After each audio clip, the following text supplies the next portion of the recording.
دلوں کی طرف متوجہ ہوگی بات کو سن استغفر اللہ اللہم صلی علی سیدنا محمد عبدک و نبیک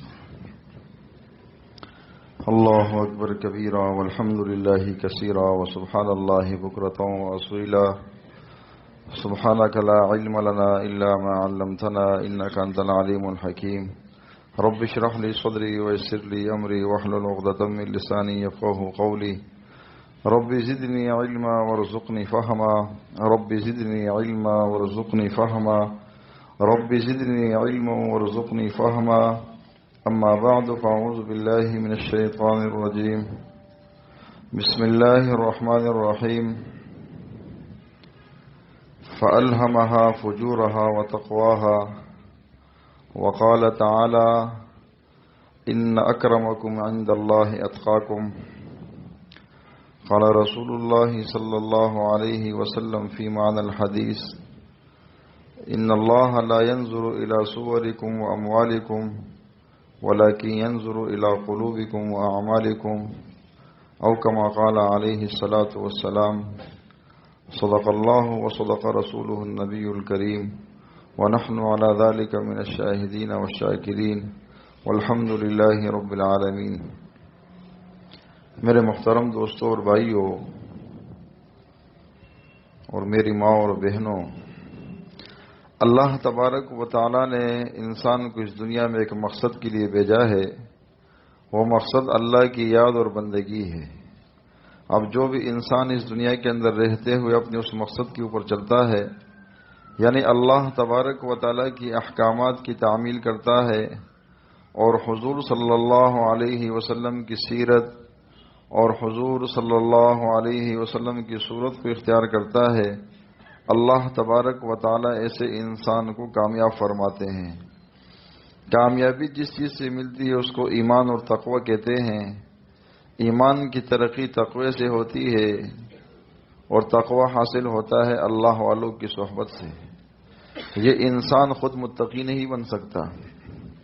اگر یہ تقوی بازار سے ملتا ہوتا تو یہ دنیا والے پہلے چلے جاتے ہیں، اس لیے کہ ان کے پاس جو ظاہر کی نعمت ہے وہ نعمت فانی ہے، مال ہے، کیا ہے؟ وہ فانی نعمت ہے، اور اللہ والوں کے سینوں میں جو نعمت ہے اللہ کا ڈر اور خوف یہ باقی ہے، کیا ہے؟ یہ باقی ہے۔ اور جو بندہ اپنے اس علم کے اوپر جو اللہ نے معرفت دی ہے اس کے اوپر جب یہ چلتا ہے، عمل کرتا ہے، اللہ تبارک و تعالی اس کے تقوی کو مزید بڑھاتے ہیں، اپنے ڈر اور خوف کو مزید بڑھاتے ہیں، اور یہ عمل سے بڑھتا ہے۔ اسی طرح مال جو ہے یہ خرچ کرنے سے بڑھتا ہے۔ کس سے بڑھتا ہے؟ علی رضی اللہ عنہ فرماتے ہیں کہ علم جو ہے یہ عمل سے بڑھتا ہے، اور مال جو ہے یہ کس سے بڑھتا ہے؟ خرچ کرنے سے بڑھتا ہے۔ تو پھر یہ ہے کہ یہ بندہ یہ تقوی اور یہ علم، یہ اللہ کی معرفت، یہ اس کے محافظ ہوتی ہے، کیا کرتی ہے؟ حفاظت کرتی ہے اس کی شیطان سے، شیطان کی شر سے، نفس سے، خواہشات سے۔ یہ بڑی نعمت ہے۔ اس لیے علی رضی اللہ تعالیٰ عنہ فرماتے ہیں کہ جب تم کسی سے کوئی طمع نہ کرو، کیا کرو؟ کسی سے کوئی طمع نہ کرو۔ طمع صرف کس سے رکھو؟ اللہ کی ذات سے رکھو۔ جب بندہ طمع اللہ کی ذات سے رکھتا ہے تو مخلوق کی دلوں میں اللہ اس کی محبت پیدا کرتے ہیں، اور جب یہ بندہ یہ طمع کسی انسان سے رکھتا ہے تو مخلوق کے دل میں اس کی ذلت آ جاتی ہے۔ آتی ہے کہ نہیں آتی؟ ماذا خلال اچھی سے رہی ہے۔ تو طمع کیا فرمایا؟ حضرت علی رضی اللہ عنہ فرماتے ہیں یہ ایسی بات ہے اگر تم اونٹوں پہ سفر کرو اور میلوں کے میل سفر کرو، کہا تمہارے اونٹ لاغر ہو جائیں گے، تمہارے اونٹ لاغر ہو جائیں گے، کمزور ہو جائیں گے، تمہاری عمر کب جائیں گی، لیکن ایسی باتیں تمہیں نہیں ملیں گی۔ کہ طمع کس سے رکھو؟ اللہ کی ذات سے رکھو، کسی اور سے طمع نہ رکھو، اور کسی سے نہ ڈرو، کسی سے نہ ڈرو، بلکہ اپنے گناہوں سے، اللہ سے ڈرو، اپنے گناہ سے ڈرو۔ اپنے گناہ سے ڈرو، اس لیے کہ جب انسان کے سامنے گناہ آتا ہے نا، تو جب اس کو یاد کرتا ہے تو ظاہر بات ہے، ایک بچہ ہے، اس سے کوئی خطا ہوتی ہے، کوئی گلاس ٹوٹ جاتا ہے شیشے کا، تو اس کے دل میں یہ ڈر، یہ خوف ہوتا ہے کہ اگر میرے والد یا والدہ کو پتہ لگ گئی، اگر ان کو معلوم ہو گیا، پتہ لگ گیا، تو مجھے کیا ماریں گے؟ تپڑ ماریں گے، مجھے سزا ملے گی کہ نہیں ملے گی؟ تو اسی طرح جب نیک بندہ ہوتا ہے، اس کے دل میں ڈر اور خوف ہوتا ہے، تو یہ گناہ اس کو مزید گناہ سے کیا کرتا ہے؟ باز رکھتا ہے، یا اللہ کی طرف وہ گڑ گڑاتا ہے، روتا ہے، استغفار کرتا ہے۔ تو کہا کہ کسی سے ڈر اور خوف ہو نہ رکھو، اس دل میں کس کا ڈر؟ اللہ کا ڈر اور خوف ہو کہ جو تمہیں گناہ سے روک دے، گناہ کا ڈر۔ آج ہم جری ہے نا، سارا معاشرہ جری ہے، گناہ پہ گناہ کرتے جاتے ہیں، کبھی ہمیں ڈر لگائے، کبھی سود پہ سود کھا رہے ہیں، بد نظری پہ بد نظری کر رہے ہیں، غیبت پہ غیبت کر رہے ہیں، لوگ کی ٹانگیں کھینچ رہے ہیں، ان کی عزت آبرو کو اچھال رہے ہیں، کسی کی عزت سے کھیلنا، تو یہ سب سے بڑا گناہ ہے کہ نہیں ہے؟ لیکن آج کبھی ہم نے اس پہ غور کیا ہے؟ نہیں کیا ہے۔ اور تیسری بات فرمایا، جب تمہیں کوئی بات معلوم نہ ہو تو کسی عالم سے، کوئی ایسے بندے سے جس کو اس بات کا علم ہو، اس سے پوچھنے میں شرم نہ کرو۔ کوئی بات تمہیں معلوم نہ ہو، اس بات، جس کو یہ بات معلوم ہے، تو اس سے پوچھنے میں شرم نہ کرو۔ اور چوتھی نصیحت علماء کو کی ہے کہ اگر تمہیں کوئی مسئلہ معلوم نہ ہو، کوئی مقتدی، کوئی سائل، کوئی طالب علم آ جائے اور سوال کرے، تم ادھر ادھر کی بات نہ کرو، بولو مجھے نہیں آتا، مجھے نہیں آتا۔ اس طرح ایک مولوی صاحب تھے نا، اس نے کہا بھائی یہ چوہا جو ہے یہ کنویں میں کیا ہو گیا ہے؟ گر گیا، مر گیا ہے، اب کنویں کا پانی نکالنا کیسا ہے، اس کا استعمال کیسا ہے؟ اس نے کہا یہ بتاؤ کہ یہ چل کر آیا تھا یا کسی نے اس کو پھینکا ہے؟ تو اب وہ بیچارہ، اس کو کیا پتا کہ وہ چل کر آیا گا یہ، لیکن اس کے اندر گرا، مسئلہ تو یہی ہے نا، لیکن اس کو جو ہے اس کی تعویلات اور ٹال مٹول سے اس بندے کے ذہن گھما دیتا ہے۔ تو کہا کہ اس بات میں شرم نہ کرو، جب مسئلہ معلوم نہ ہو تو کہہ دو کہ ہمیں لا ادری، میں نہیں جانتا۔ اس لیے کہ امام ابو یوسف رحمۃ اللہ علیہ کے پاس، امام محمد رحمۃ اللہ علیہ کے پاس ایسے ایسے سائل آئے کنہوں نے سوالات پہ سوالات کیے، 20-21 سوالات کیے، ہر ایک پہ حضرت نے فرمایا لا ادری، میں نہیں جانتا، میں نہیں جانتا، میں نہیں جانتا۔ اس نے کہا تم تنخواہ کس بات کی لیتے؟ اس نے کہا ادری کا لیتا ہوں۔ کیا کہا؟ جو میں جانتا ہوں نا اس کی میں تنخواہ لیتا ہوں، اگر جو میں نہ جانتا ہوں اس کی تنخواہ تم کہاں دے سکتے ہو؟ تو کیا فرمایا کہ جو بات تمہیں معلوم نہ ہو، جو مسئلہ تمہیں معلوم نہ ہو، بلا جھجک کہہ دو کہ بھائی مجھے اس کی، میرے علم میں، میرے ذہن میں اس وقت یہ مسئلہ نہیں ہے۔ اور پانچویں بات حضرت فرماتے ہیں، حضرت علی رضی اللہ عنہ فرماتے ہیں کہ دین کے ساتھ جب آپ دین کے کام کرو گے، علم پڑھو گے، پڑھاؤ گے، معرفت کے راستے پہ چلو گے، تبلیغ کے راستے پہ چلو گے، جہاد کے راستے پہ چلو گے، دین کے جس شعبے میں بھی چلو گے، تمہاری اوپر حالات آئیں گے، آزمائشیں آئیں گی، تکالیف آئیں گی، مصیبتیں آئیں گی، اس میں صبر کرنا۔ کیا فرمایا کہ صبر، کبا صبر جو ہے یہ دین میں ایسا ہے جس طرح انسان کے بدن میں سر ہے۔ کیا ہے؟ اس طرح انسان کے بدن میں کیا ہے؟ سر ہے۔ اگر سر نہیں ہے تو یہ جسم کام کا ہے؟ تو یہ جسم کام کا نہیں ہے۔ تو فرمایا کہ جس بندے کے اندر صبر نہیں تو سمجھو کہ اس کا دین بغیر سر کے ہے۔ اس کا دین کیا ہے؟ بغیر سر کے ہے۔ تو کہا کہ صبر کو لازم ہو۔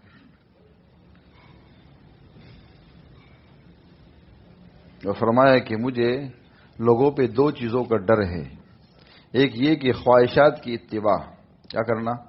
خواہشات کی پیروی کرنا، یہ لوگ خواہشات کی پیروی کریں گے، مجھے کسی چیز کا ڈر نہیں۔ اسی ان دو باتوں کا ہزاری فرماتے ہیں کہ لوگ خواہشات کی کیا کریں گے؟ پیروی کریں گے۔ کہا کہ جو بندے خواہشات کی پیروی کریں گے یہ حق تعالی سے دور ہوں گے اور سعادت سے محروم ہوں گے۔ اور دوسری چیز فرمایا کہ طول العمل، لمبی لمبی امیدیں، لمبی لمبی آرزو. آج ہر ایک کے بندے میں ہے، آج ہر ایک کے پاس یہی کہ نہیں میں کل یہ کروں گا، فلاں دن یہ کروں گا، 1 سال کے بعد یہ کروں گا. میں خمیاوت ببل بیساکھ منے. ہمارے یہاں جو ہمارے علاقوں میں جو ہوتے ہیں نا، جو معاملات ہوتے ہیں وہ سال پہ ہوتے ہیں. یہ بیساکھ نہیں تو دوسرا بیساکھ. ایک موسم، ایک موسم تو بیساکھ. ہاں پشکال تو ہوئی، پشکال اور الٹ تو ادھر بیساکھ ہوئی. تو اس گرمی میں نہیں، دوسری گرمی میں.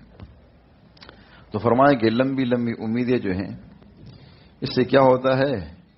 انسان آخرت سے کیا اللہ سے دور ہو جاتا ہے، اللہ سے دور ہو جاتا ہے، یہ دنیا کی گود میں گھس جاتا ہے. پھر فرمایا کہ تم دنیا کے بیٹے نہ بنو. کیا بنو؟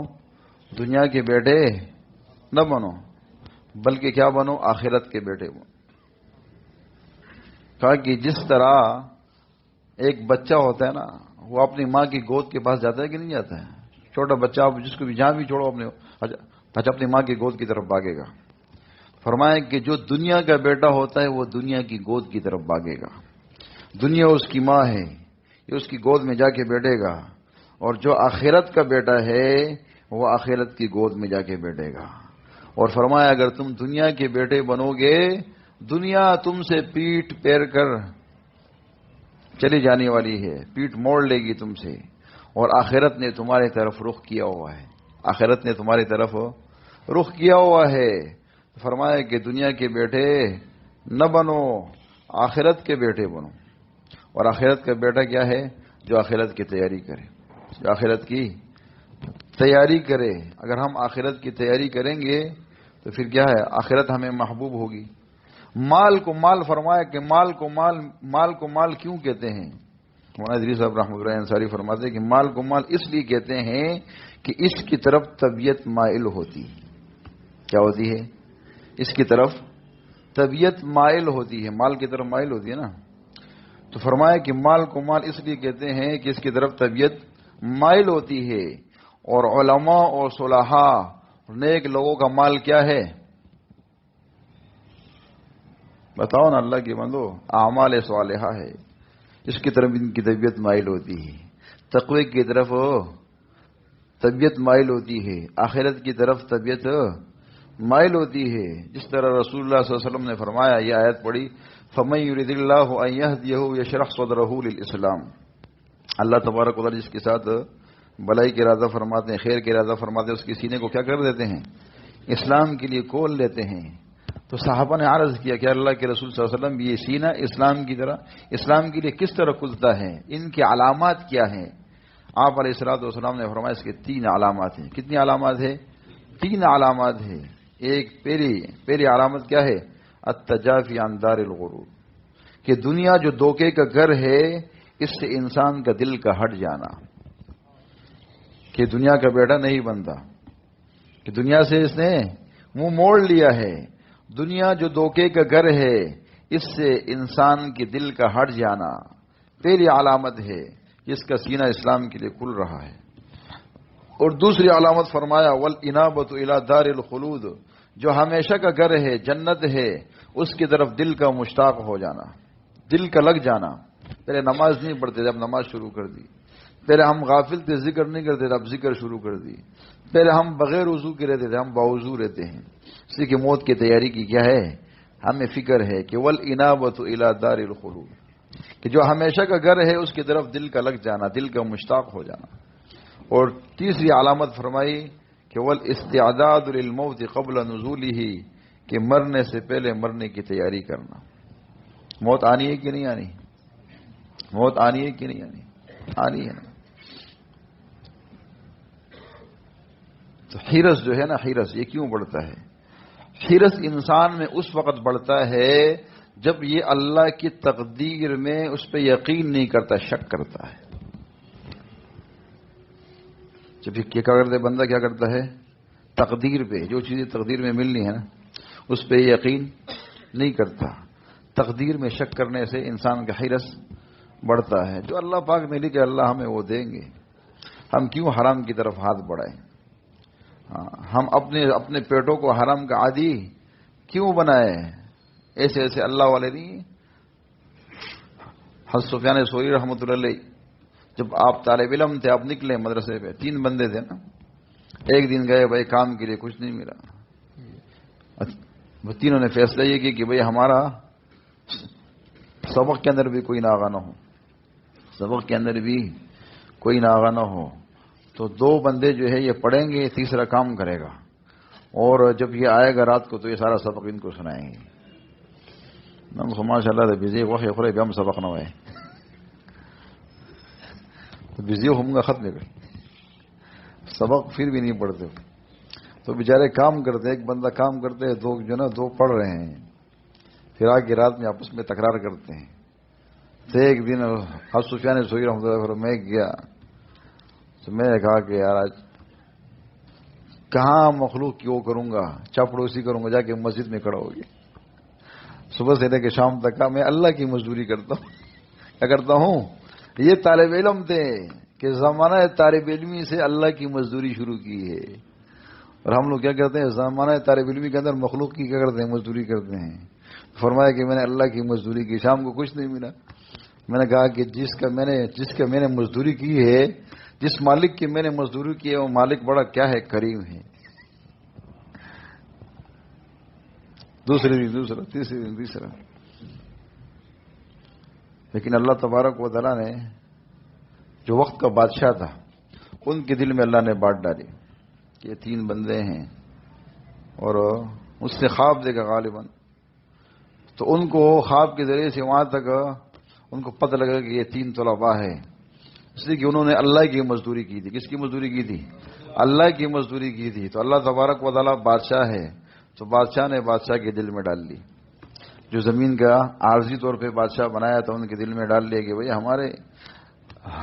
ہمیں طلب کرنے والے ہیں، ہمارے علم کو طلب کرنے والے، پڑھنے والے ہیں، ان کے اوپر فاقہ ہے، پیٹ خالی ہے، جاؤ ان کی وہ کرو، ان کی خدمت کرو. بادشاہ کو خدمت میں لگا رہے ہیں. وہ جب آئے معلوم کیا کہ یار یہ لوگ تو آئیں گے، بادشاہ کو پتہ لگ گیا، انہوں نے جگہ ہی بدل لی. غزے بدل کو لاڑو. کچھ تو انہوں نے ہدیے دیے نا، جو دیا اس کو لے گئے، وہاں سے نکل گئے کہ یار اب تو پھر بادشاہ کے ہاتھوں چڑھ گئے تھے، پھر تو ہماری خیر نہیں ہے، پھر تو اکرام ہوں گے اور جو نا حلوے ہوں گے اور یہ چیزیں ہوں گی، تو پھر ہمارے علم میں خلل پڑے گا. تو گمنامی اختیار کی. کیا اختیار کی؟ گمنامی اختیار کی. تو اس کے اندر گمنامی کے اندر جتنے مشائخ جو گمنام ہیں ان کے پاس جو لوگ بیٹھتے ہیں نا بہت فیض اٹھاتے ہیں. کیا کرتے ہیں؟ ہمارے حضرت شیخ رحمۃ اللہ ٹنڈو آدم میں ہوتے تھے. ہم صبح جاتے تھے، حضرت ملاقات نہیں کرتے تھے کسی سے. صبح ہم ملاقات کے لیے جاتے تھے اشراق کے بعد، تو 12:30 بجے یا 1:15 بجے حضرت اٹھتے تھے اپنے بستر سے. اندر سے مجھے کہ دروازہ لاک کر دو، بس ملاقات کا ٹائم عصر سے زور سے عصر 2:30 بجے سے لے کے 4 ساڑھے 4 بجے تک بس ملاقات کریں. پھر چاہے جو بھی ہے، بادشاہ ہے، وزیر نہیں ملتے تھے حضرت. تو ہم نے حضرت کے پاس 1 سال لگا. یہ لوگ کہتے ہیں کھلے میں دے دی بس ختم. نہیں، وہ تو اسباق دی حضرت نے نا.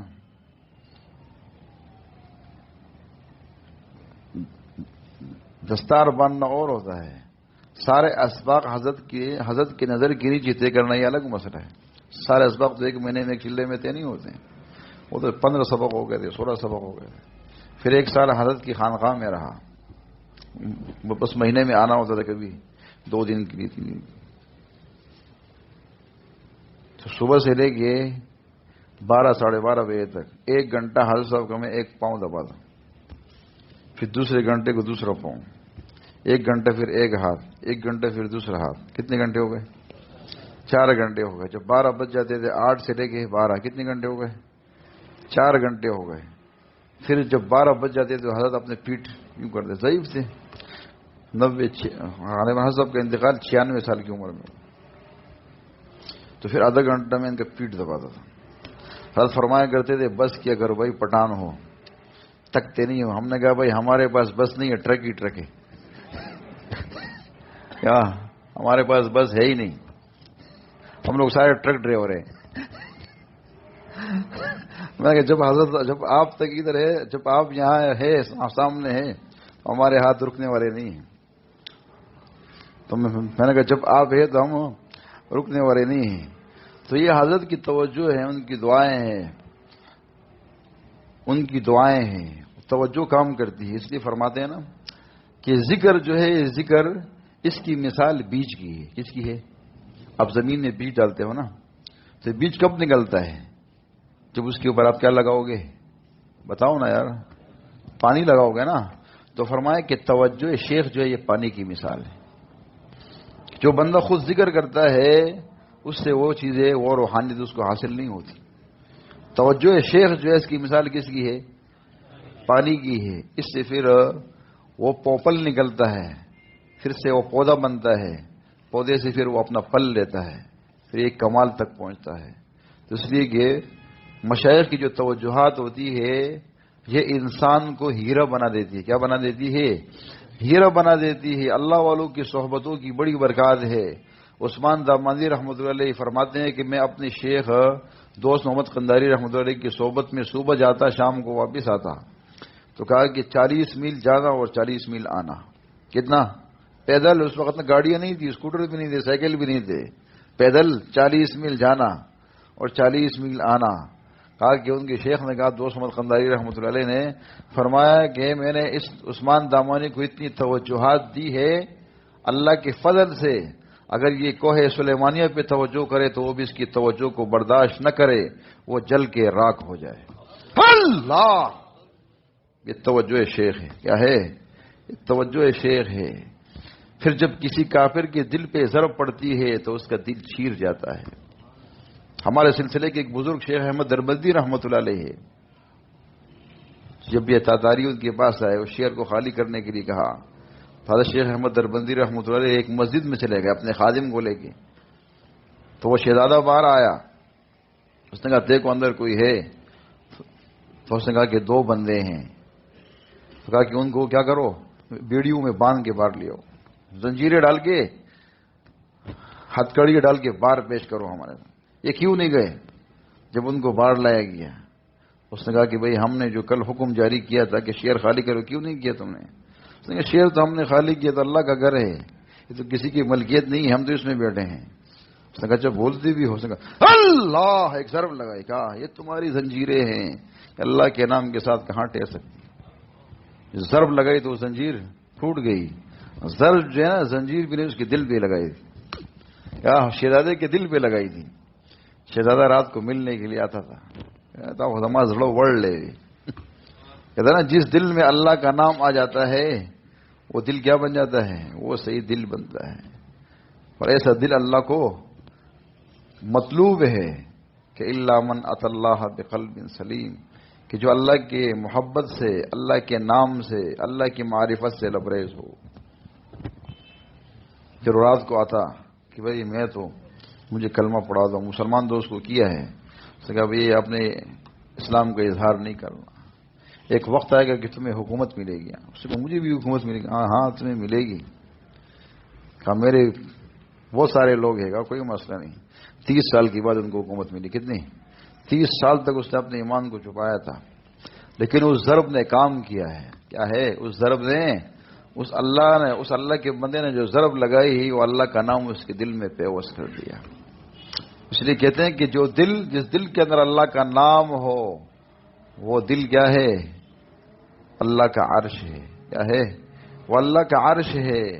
اللہ ایسے دلوں کو، اس دلوں والوں پہ ایسے جو دل جہاں ہوتے ہیں اللہ ان کے اوپر رحمتوں و برکتوں کو نزول فرماتے ہیں.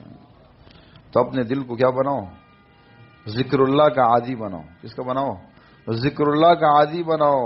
اس لیے کہ اچھی صحبتیں انسان کو اچھا بنا دیتی ہے اور بری صحبتیں انسان کو برا بنا دیتی ہے. اگر ایک دیندار شخص ہے، اگر وہ برے ماحول میں چلا جائے تو اس کی دینداری ختم ہو جاتی ہے، اس کا چہرہ صاف ہو جاتا ہے، سب چیزیں صاف ہو جاتی ہے. لیکن جب وہ نیک لوگوں کی صحبت میں آتا ہے، ایک برا آدمی ہے، دنیا کا بدترین آدمی ہے، تمام برائی اس کی کیا ہے؟ اس کے اندر ہے. لیکن جب وہ اللہ والوں کی صحبت میں آتا ہے تو اللہ تبارک و تعالی اس کو بہترین انسان بنا دیتے ہیں. بدتر سے کیا بن جاتا ہے؟ بہتر بن جاتا ہے، بہترین انسان بن جاتا ہے. پھر یہ اس کی اپنی برکات ہے. حاجی امداد اللہ صاحب رحمۃ اللہ سے ایک شخص نے سوال کیا کہ حضرت یہ اللہ والوں کی قبروں کے پاس لوگ اپنی قبریں کیوں بناتے ہیں؟ تو حاجی امداد اللہ صاحب رحمۃ اللہ نے اپنے خادم سے کہا بھائی پنکھا لگاؤ، پنکھے کو ہلاؤ۔ تو جب اس نے پنکھے کو ہلانا شروع کیا تو جو مجمع بیٹھا ہوا تھا، مجمع کے اندر وسائل بھی بیٹھا ہوا تھا، تو اس نے کہا بھائی یہ بندہ وہ یہ کیا کر رہا ہے؟ اس نے کہا وہ یہ پنکھے کو ہلا رہا ہے، ہوا دے رہا ہے۔ اس نے کہا ہوا آپ کو بھی آ رہی ہے کہ نہیں آ رہی ہے؟ اس نے کہا آ رہی ہے۔ اس نے کہا یہ تمہارے سوال کا جواب ہے۔ کیا ہے؟ یہ تمہارے سوال کا جواب ہے۔ کہا جو اللہ کی رحمتوں کی وہ چینٹیں اللہ والوں کی قبور پہ پڑتی ہے، کہا جو پڑوس والے ہوتے ہیں وہ بھی محروم نہیں ہوتے ہیں، وہ ٹھنڈی ہواؤں کی جوکیں ان کی قبور پہ بھی پڑتی ہے، ان کی وہاں بھی ٹھنڈک نصیب ہوتی ہے ان کو۔ تو اس لیے جب مرتے ہیں تو یہ وصیت کرتے ہیں کہ بھئی ہمیں تو اللہ والوں کے قبرستان میں دفن کرو، لیکن جب دنیا میں ہوتے ہیں تو اللہ والوں سے دور بھاگتے ہیں۔ کیا کرتے ہیں؟ اللہ والوں کی مجلسوں سے دور بھاگتے ہیں۔ ہاں، اس کو دور نہیں بھاگو۔ جو جتنا قریب ہوتا ہے، کہ جو جتنا زیادہ خدمت میں ہوتا ہے اس کو اتنا زیادہ فیض ملتا ہے، اس کو اتنا زیادہ فیض ملتا ہے۔ تو یہ خدمتوں سے کہتے ہیں نا،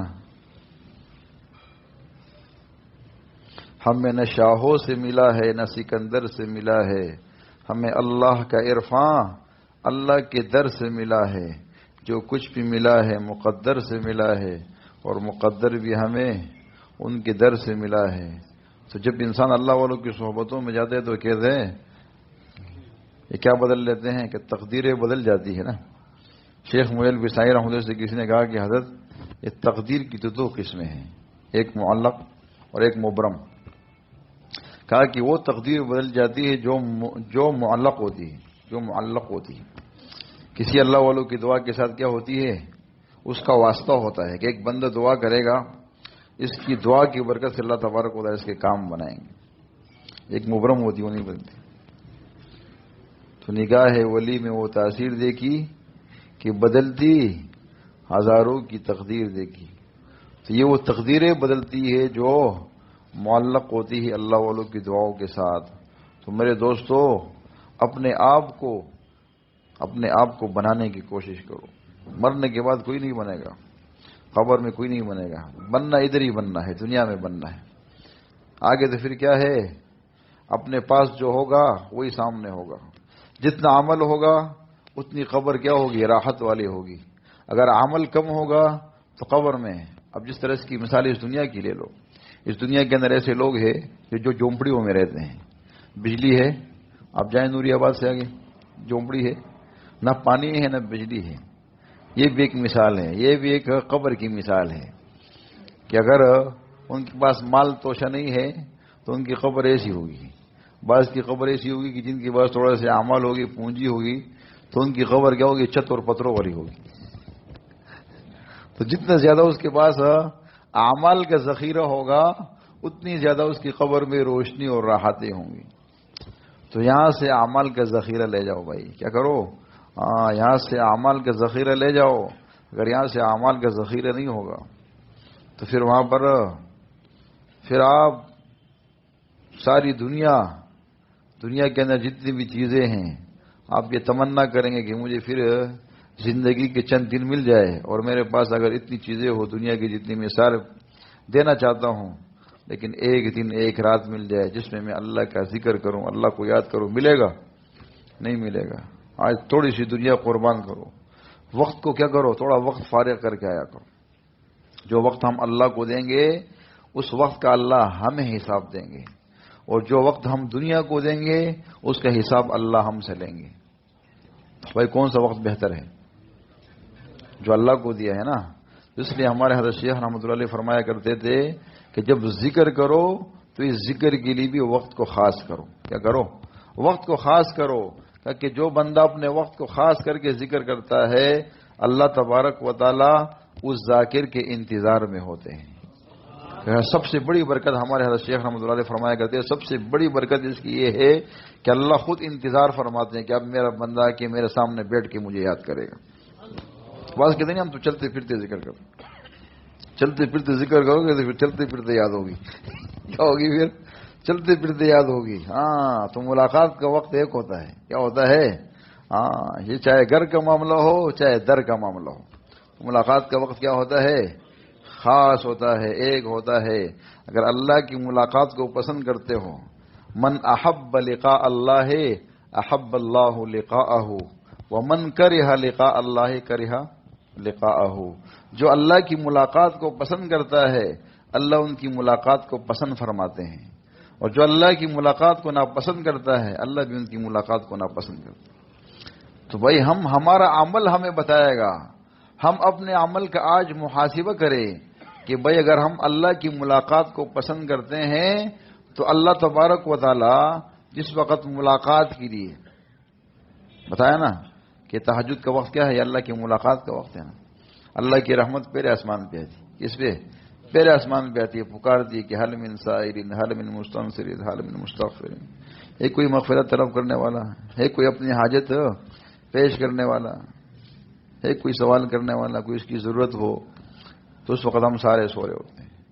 تو فرمایا کہ اس تقوی کے راستے کے لیے یہ جز لازم ہے، تہجد کی نماز کیا ہے؟ یہ جز لازم ہے۔ اس لیے مولانا شاہ اشرف علی تھانوی رحمۃ اللہ علیہ فرماتے ہیں کہ ولایت کے لیے یہ دو چیزیں شرط ہے، ایک تقوی ایک تہجد کی نماز۔ کیا؟ ایک تقوی اور ایک تہجد کی نماز۔ تقوی اور تہجد کی نماز یعنی گناہوں سے بچنا اور اللہ کی طرف کیا کرنا؟ اللہ کے در میں جھکنا رات کو تہجد کے وقت۔ مولانا انور شاہ کشمیری رحمۃ اللہ علیہ اپنے شیخ مولانا رشید احمد گنگوہی رحمۃ اللہ علیہ کے پاس جاتے ہیں اور حضرت سے فرماتے ہیں کہ حضرت بس دعا فرما دے، توجہ کرے کہ مجھے ایسی نماز حاضر ہو جائے جس میں توجہ الی اللہ ہو۔ کون؟ مولانا انور شاہ کشمیری رحمۃ اللہ کس سے کہتے ہیں؟ مولانا رشید احمد گنگوہی رحمۃ اللہ سے فرماتے ہیں کہ حضرت میرے لیے دعا فرمائے، توجہ کرے کہ مجھے ایسی نماز مجھے کیا مل جائے؟ ایسی نماز مل جائے کہ جس میں کیا ہو؟ توجہ الی اللہ۔ تو اس نے کہا اگر یہ توجہ الی اللہ والی نماز مل گئی تو اور دنیا میں رہتا کیا ہے؟ اور دنیا میں چیز ہی کیا بچی؟ اصل چیز تو یہی ہے نا۔ اسی لیے تو ہماری کیا ہے؟ تگ دوڑ ہے، ساری باغ دوڑ کسی کے لیے ہے کہ ہمیں یہ توجہ والی نماز مل جائے، توجہ والی قرآن مجید کی تلاوت مل جائے، توجہ والا استغفار مل جائے۔ آج ہمارا استغفار بھی استغفار کے محتاج ہے کہ نہیں ہے؟ آج ہمارا استغفار بھی استغفار کے محتاج ہے۔ ہم استغفار پڑھتے ہیں، ذہن ہمارا کہیں ہوتا ہے، دل ہمارا کہیں ہوتا ہے، خیالات کہیں ہوتے ہیں، ایسا استغفار کہاں قبول ہوتا ہے؟ ایسا استغفار خود محتاج ہے کہ اس کے اوپر استغفار پڑھا جائے، استغفار کی کثرت کی جائے، یا استغفار کی کثرت کی جائے، ذکر کی کثرت کی جائے۔ ہاں، تو اللہ تبارک و تعالی ہمیں ان باتوں کے اوپر عمل کرنے کی توفیق نصیب فرمائے۔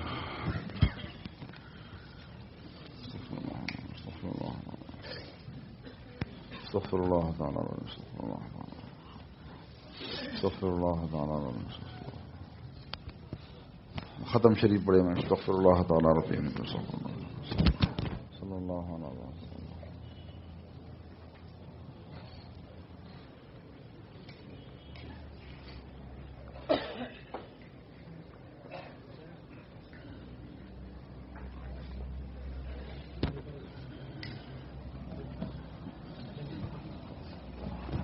تین دفعہ استغفار پڑھے استغفر اللہ تعالی رب استغفر اللہ تعالی، 10 دفعہ درود شریف پڑھے صلی اللہ علیہ طہ صلی اللہ علیہ طہ صلی اللہ، ایک دفعہ فاتحہ شریف پڑھے۔ الحمدللہ رب العالمین الرحمن الرحیم مالک یوم الدین ایاک نعبد و ایاک نستعین اهدنا الصراط المستقیم صراط الذین قل هو اللہ احد اللہ احد اللہ